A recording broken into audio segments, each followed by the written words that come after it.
আসসালামু আলাইকুম। কেমন আছেন সবাই? টেস্ট অ্যাডাল্টস উইথ সালমার একটি নতুন পর্বে আপনাদের সবাইকে অনেক অনেক আমন্ত্রণ জানাই।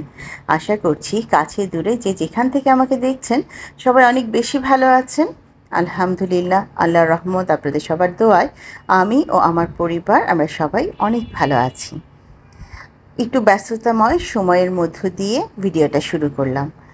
আমার ছোট বোন এবং তার হাজবেন্ড এই বছর হজ করে এসেছে। হাজি সাহেব এবং সাহেবা ফিরবার পর আমি একবারও তাদেরকে বলিনি আমার বাসায় এসে চাটা ডাল ভাত খাওয়ার কথা। তো এই শুক্রবারে ভাবলাম যে তাদেরকে একটু ডাকি, আমরা সবাই মিলে একসাথে চাটা ডাল ভাত খাবো। আর খালাম্মা যেহেতু আছেন, কাজেই খালাম্মাকে নিয়ে অনেকদিন পর ওরা আমার বাসায় আসবে। খালাম্মা বলতে আমার বোনের শাশুড়ির কথা বলছি। তো সেই প্রস্তুতি হিসেবেই ডাল ভাত টাইপেরই খাবার রেখেছি। এবার দাওয়াতে কোনো পোলাও, মাংস, রোস্ট এসব কিচ্ছু রাখিনি। একদম পিওর বাঙালি ডাল ভাত, দাওয়াত বলতে যা বোঝায় সেটা করারই চেষ্টা করেছি। খালাম্মার একটু ডায়াবেটিসের সমস্যা আছে, বয়সের ব্যাপার আছে। তো আমি ভর্তা ভাজি টাইপের খাবারগুলোকেও রাখার চেষ্টা করেছি, আর টুকটাক একটু মাংস টাংস এইসব। তো রান্না করতে করতে আপনাদের সাথে গল্প করা শুরু করলাম। প্রথমে একটু আলু করলা ভাজিটা করে নিয়েছি। আমি মোটামুটি সকাল থেকেই কাজ শুরু করেছি, যেহেতু অনেকগুলো আইটেম মাথার মধ্যে ঘুরছে, তাই একদম শুক্রবার সকাল থেকেই আমি রান্নাগুলোকে স্টার্ট করে দিয়েছি। এই রান্নাগুলো আমি যখন বসিয়েছি তখন মোটামুটি 6:30 বেজে গেছে। তো আমি সব কিছু খালাকে দিয়ে রেডি করিয়ে রেখেছিলাম আগের দিন। পরের দিন আমি নিজেই সব কিছু বের করে বাকিগুলো ধুয়ে ধুয়ে রান্না বসানো শুরু করে দিয়েছি। এখন এদিকে বসাচ্ছি আমি একটু মুরগি। এখানে প্রায় 2টো মুরগি রান্না করে ফেলবো, যাতে একটু বেশি করেই থাকে। পরের দুদিন আমার খুব বেশি রাশ, মানে স্যাটারডে অ্যান্ড সানডে আমি এত বেশি টাইট শিডিউলের মধ্যে থাকি, 2 মেয়ের কোচিং, টিচার এগুলো নিয়ে, যে একটু বেশি রান্না করা থাকলে পরের দিনগুলোতে আমার একটু সুবিধা হবে সেই জন্য। তো এখানে প্রায় 2টো মুরগি রান্না করেছি, তবে হাড্ডিগুড্ডিগুলোকে একটু সরিয়েই নিয়েছি, সেগুলো রান্না করিনি। কিন্তু যে জিনিসটা আমি অবশ্যই এখানে অ্যাড করেছি সেটা হচ্ছে মুরগির পা।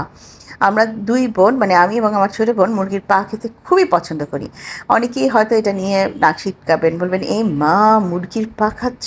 মুরগি কোথায় না কোথায় হাঁটে, কোথায় না কোথায় যায় বনে বাদরে। সে যাই বলেন না কেন, আমার খালাকে ইনস্ট্রাকশন দেওয়া আছে, সে খুব সুন্দর করে মুরগির পা ধুয়ে দেয় এবং আমরা অবশ্যই মুরগির পাটা খেতে খুবই পছন্দ করি। তো এখানে 2টো মুরগির 4টা পা অ্যাড করে দিলাম। আমি জানি এই পাটা আমার বোন খুব মজা করে খাবে, এবং হয়েছেও তাই। তাকে তরকারি বাড়ার দায়িত্ব দেওয়া হয়েছিল যখন টেবিল গোছানো হয়, তখনই দেখছিলাম যে সে মুরগির পা চাবানো শুরু করেছে। তো আসলে এগুলোই তো আনন্দ।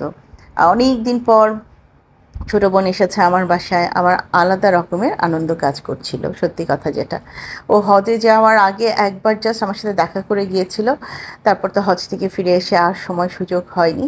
তো অনেক দিন পর ছোটো বোনকে আমার বাসায় আনতে পেরে, তার ফ্যামিলির সবাই আসবে, আমার টুকটুকি আসবে। আমার ছোটো বোনের একটা 1 বছরের পুচকু আছে, এই পুচকুটাকে রেখেই কিন্তু সে চলে গিয়েছিল হজে। তারপর সামিন, সামারা ওরাও আসবে। তো সব কিছু মিলে আমি খুব বেশি ভালো লাগছিল আমার। ওদিকে মুরগিটা বসিয়ে দিয়ে আমি এখানে গরুর মাংসটা ম্যারিনেট করতে চলে এসেছি। আমি খুব মনোযোগ দিয়ে সেদিন দেখেছি দীপা আপু তার ভিডিওতে খুব সুন্দর করে খাসির মাংস ম্যারিনেট করছিল।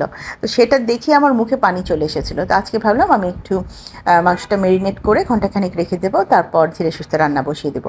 তো সেই চিন্তাভাবনা থেকে এখানে গরুর মাংসটা আমি নিয়ে সমস্ত মশলা, গোটা মশলা, গরম মশলা যেগুলোকে বলে, সব কিছু দিয়ে ভালো করে ম্যারিনেট করে একটু নিচের ফ্রিজে রেখে দেবো।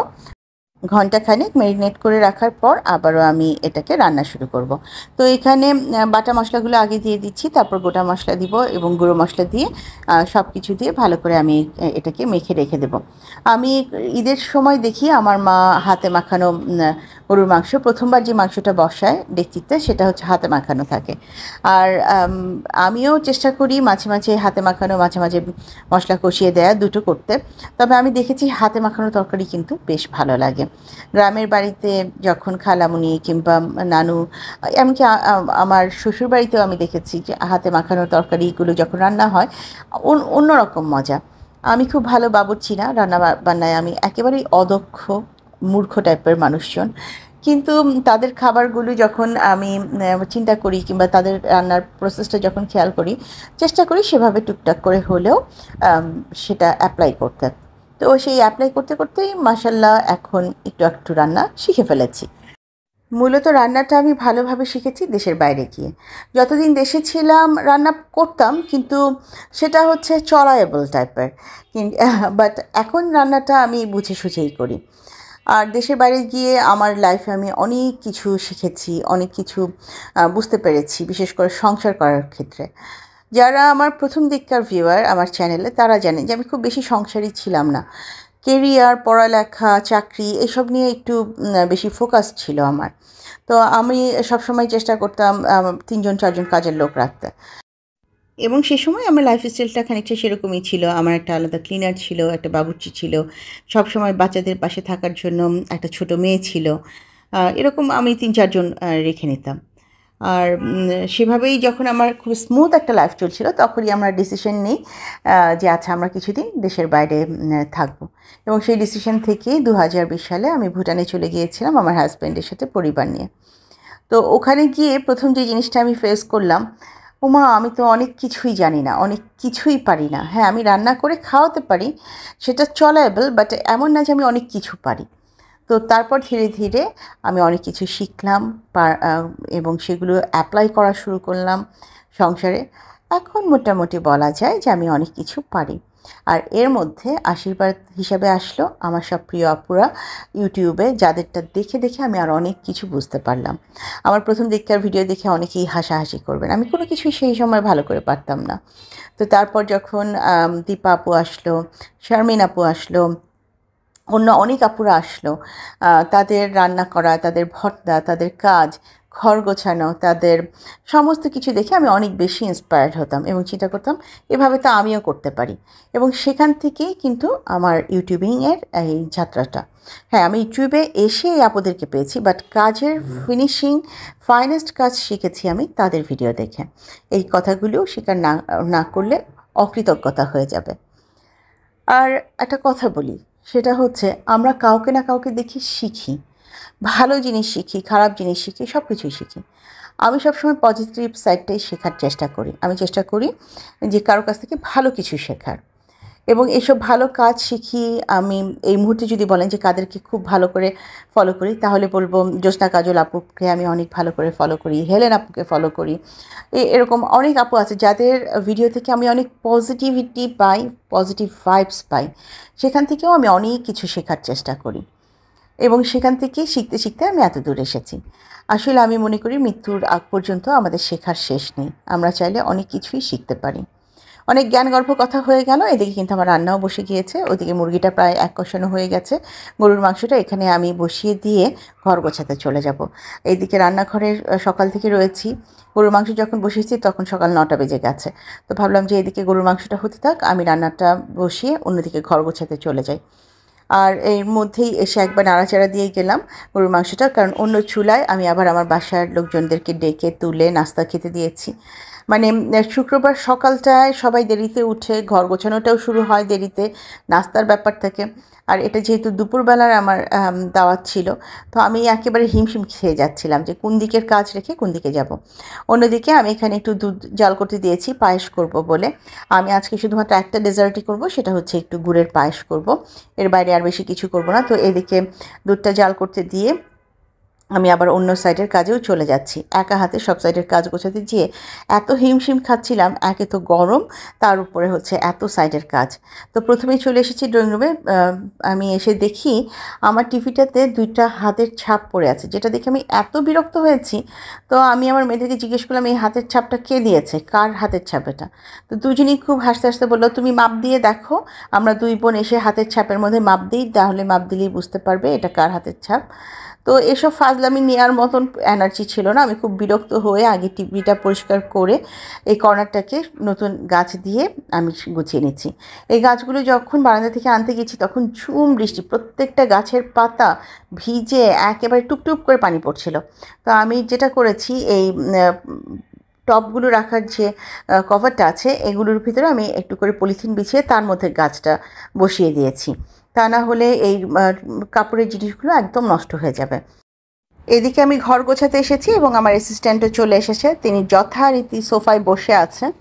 তো ওকে নিয়ে আসলে আমি আপনাদের কাছে মাঝে মাঝে নালিশ করি। তো কিছু আপু খুব মজা পান, কিছু আপু আবার বলেন যে সব জিনিস নষ্ট করে ফেলে, রাখার দরকার কি। পজিটিভলি বলেন, এটা এমন না যে নেগেটিভলি। তো আমি বুঝতে পারছি যে ইউনিট দুষ্টুমিতে খেলে আমি একা যে কষ্ট পাচ্ছি তা না, আপনারাও দূর থেকে দেখে কষ্ট পাচ্ছেন। ইউনি, তুমি দুষ্টুমি কম করবে, বুঝেছ? আয় ছেলে, আয় দুষ্টু ছেলে। মেহমান আসবে বলে ইউনিকে আজকে একটা নতুন লিজ পরিয়ে দিয়েছি, এটা ওর জন্য নতুন কেনা হয়েছে। তো আগের লিজটাকে সে চাবি টাবি কোনো অবস্থায় রাখেনি, এর জন্য একটা নতুন লিজ কিনে দিয়ে ওকে পরিয়ে দিয়েছি। আর এখানে যে আমার কিছু ওয়াল হ্যাঙ্গিং আছে সেগুলোকেও একটু ভালো করে পরিষ্কার করে নিচ্ছি। আজকাল আমার ভিডিও অনেক আপুরাই দেখছেন, তার মধ্যে কিছু ইউটিউবার আপু আছেন, কিছু সাধারণ দর্শক আছেন। আপনাদের সবার কাছে অন্তরের অন্তঃস্থল থেকে কৃতজ্ঞতা প্রকাশ করছি। আপনারা সুন্দর সুন্দর কমেন্ট করছেন, আপনাদের কমেন্ট আমাকে ইন্সপায়ার্ড করছে। আর সেই সাথে ছোট্ট একটা অনুরোধ করে দিচ্ছি, প্লিজ ভিডিওটা দেখার সময় একটা লাইক করে দেবেন। আপনাদের লাইক আমাদেরকে আরও অনেক বেশি কাজ করবার ব্যাপারে অনুপ্রেরণা যোগায়। আপনাদের কমেন্ট আমাদের মনে এক ধরনের সাহস তৈরি করে, আমরা পরবর্তী ভিডিও করার জন্য উৎসাহিত হই। আচ্ছা, ওদিকে ড্রয়িং রুমের কিছু কাজ শেষ করে আবারও আমি কিচেনে চলে এসেছি। এখানে সামারার জন্য আমি একটুখানি চিংড়ি মাছ ভুনা করছি। ওর চিংড়ি মাছ ভুনা খুবই পছন্দ। সামারা যেদিনই আমার বাসায় আসে আমি সেদিনই চেষ্টা করি ওর জন্য একটু চিংড়ি মাছ করতে। আর এখানে রুই মাছ আমি রান্না করছি ঝিঙ্গা দিয়ে, এটা একদম ঝোল ঝোল থাকবে। আর এই মাছ রান্নাটা সবাই এত পছন্দ করে খেয়েছে, সবার খুব পছন্দ হয়েছে। তো যেই কারণে মানে খাওয়ার পর যেহেতু আমি ভয়েসটা দিচ্ছি, সেই জন্য আমি এক্সপিরিয়েন্সটাও শেয়ার করতে পারছি। আর আমার বড় মুখে বললাম, তুমি এখন আসো, খাবার টেবিলটা তুমি গোছগাছ শুরু করো, আমি একটু কিচেনটা সামলাই। তো সেও চলে এসেছে খাবার টেবিলটা গোছানোর জন্য। ও আজকে আমি খাবার টেবিলের উপর থেকে সমস্ত কভার সরিয়ে ফেলেছি। অরিজিনাল যে মার্বেলটা সেটাকেই আমি রেখেছি এইভাবে। তো ইনশাল্লাহ এটা দু একদিন আমি আবারও খালি রাখবো, অরিজিনাল মার্বেলটা দেখব। আমার মেয়ে বলছিল যে মা, আমরা মার্বেল পাথরের টেবিল কিনেছি ঠিকই, কিন্তু এটা দেখার সৌভাগ্য আমাদের হয় না ধুলাবালির জন্য। তো বললাম যে আমরা প্রতিদিন যদি দুবার করে পরিষ্কার করি তাহলে হয়তো বা 2-4 দিন আমরা কভার ছাড়াও থাকতে পারবো। তো মেয়ের হাতে এগুলো সব ছেড়ে দিয়ে আমি রান্নাঘরে চলে গিয়েছিলাম। মেয়ে এর মধ্যে স্প্রে করে পুরো টেবিলটাকে ক্লিন করেছে। আর এখন আমার কাছে জানতে চাইলো কোন রানারটা শেপ দিবে। আমি বললাম যে আড়ংয়ের এই রানারটাই আমরা আজকে ইউজ করি, আর পরে না হয় আরেকদিন অন্য রানার বের করব। আমার এই টেবিলের জন্য কিন্তু আমি হেলেন আপুর পেজ থেকে চমৎকার একটা রানার নিয়েছি, যেটা আমার টেবিলের সাথে একেবারে পুরোপুরি মিলে গেছে, এবং সেটা সম্ভবত আমি ঈদের সময় ব্যবহার করেছিলাম, আপনাদের সাথে শেয়ার করেছিলাম সেটা। তো আজকে একদম সিম্পলভাবে আমি খাবার টেবিলটা সাজিয়েছি, কোনো এক্সট্রা কোনো কিছু দিইনি, কোনো ইনডোর প্ল্যান্টস দিইনি, কিছু দিইনি, জাস্ট এইভাবে দিয়ে আমি আবারও কিচেনে চলে গেছি। আর যখন কিচেনে চলে যাচ্ছি ঠিক সেই মুহূর্তেই কলিং বেল বাজলো এবং আমার কাছে খুব কাঙ্ক্ষিত একটা পার্সেল এসেছে। আমার রান্নার অনেক তাড়া ছিল, ঘর গোছানোর তাড়া ছিল, অনেক কিছু ছিল, কিন্তু তার মধ্যেও আমি লোভ সামলাতে পারিনি পার্সেলটা ওপেন করার জন্য। তো চলুন আপনাদেরকে সাথে নিয়েই সেই পার্সেলটা ওপেন করব। তার আগে আমার এখানে যে বড় ক্যাবিনেটটা আছে সেখানে আবার নতুন কিছু ফ্রেশ প্ল্যান্ট দিয়ে দিলাম। এগুলো থাকলে আমার এই ক্যাবিনেটটা দেখতে খুব ভালো লাগে। তো এই ক্যাবিনেটের অংশটাও গোছানো শেষ, টেবিল গোছানো শেষ, মোটামুটি ঘর গোছানো শেষ। এবার আমার পার্সেল ওপেন করার পালা। এই পার্সেলটা এসেছে হোম হ্যাভেন থেকে, আমার খুব প্রিয় মানুষের পেজ থেকে। বড় মেয়েকে বললাম তুমি পার্সেলটা ওপেন করতে থাকো, আমি এক দৌড়ে একটু রান্নাঘরটা সামলে আসি। তো পুরো বক্সটা ওপেন করে সে আবার আমাকে ডেকে বলল, মা বাকিটা তুমি ওপেন করো, তোমার যেহেতু পছন্দের জিনিস এসেছে। সত্যি মানুষের কিছু উইশ লিস্টে পছন্দের জিনিস থাকে না, আমারও সেরকম একটা পছন্দের জিনিস হচ্ছে এই বাটিগুলো। এই বাটিগুলো যখন হোম হ্যাভেনে প্রথমবার আসলো তখনই আমার মাথাটা পুরো নষ্ট হয়ে গিয়েছিল, এবং তখন থেকেই প্ল্যান করছিলাম আমি এই বাটিগুলো কিনবো। এত পছন্দের এই টার্কিশ ডিজাইনের বাটিগুলো, আমার তো মনে চেয়েছে ওখানে 4টা ডিজাইন আছে 4টাই কিনে ফেলি। তো আসলে 4টা হয়তো বা ধীরে ধীরে কিনবো, কিন্তু বাটিগুলো আমার খুবই পছন্দের। আমি প্রায়ই আমার হাজব্যান্ডকে বলি যে তুমি যদি আমাকে নিয়ে এরপরে কোথাও বেড়াতে যাও তাহলে অবশ্যই টার্কিতে যাবে। তো দেখা যাক সে আমাকে নিয়ে আসলো, কোথাও কখনো যেতে পারে কি না। আর এই ছোট্ট বাটিটা এসেছে গিফট হিসাবে। দীপাপুর কাছ থেকে কোনো কিছু নিলে তার সাথে একটা গিফট পেয়ে আসবে, এটা আমি জানি, এবং সেই জানা থেকেই এটা নেওয়া। আর এই যে বাটিটা দেখছেন, এটা রাফ ইউজের জন্য নিয়েছি। সেদিন আমি হেলেন আপুকে দেখলাম এইরকম একটা ছোট্ট বাটি নিয়েছে, প্যান বাটি। তো আমার মনে হলো যে এরকম একটা বাটি থাকলে আমাদেরও ভালো হবে। যতবার হাত দিচ্ছি ততবার স্বপ্নের চোখটা বন্ধ হয়ে আসছে, এত ভালো লাগছে। এগুলো হচ্ছে আমার খুব শখের জিনিস আর খুব স্বপ্নের জিনিস। আমি স্বপ্ন দেখি আমার ক্যাবিনেট ভর্তি এই ধরনের জিনিস থাকবে। আর আজকে প্রথমবারের মতন আইকিয়া থেকে নেওয়া এই সেটটাকেও আমি ওপেন করছি আপনাদের সামনে। এই সেটটা প্রায় 3 বছর হয়েছে আমি কিনেছি, আজ প্রথমবার এটাকে আমি ব্যবহার করব। আমি এটা ভুটান থেকেই কিনেছিলাম, ভুটানের আইকিয়া থেকে। কিন্তু প্ল্যানিং ছিল যে আমি দেশে এসে এটা ব্যবহার করব, সেই জন্য কখনোই এটা আমি ওখানে ওপেন করিনি।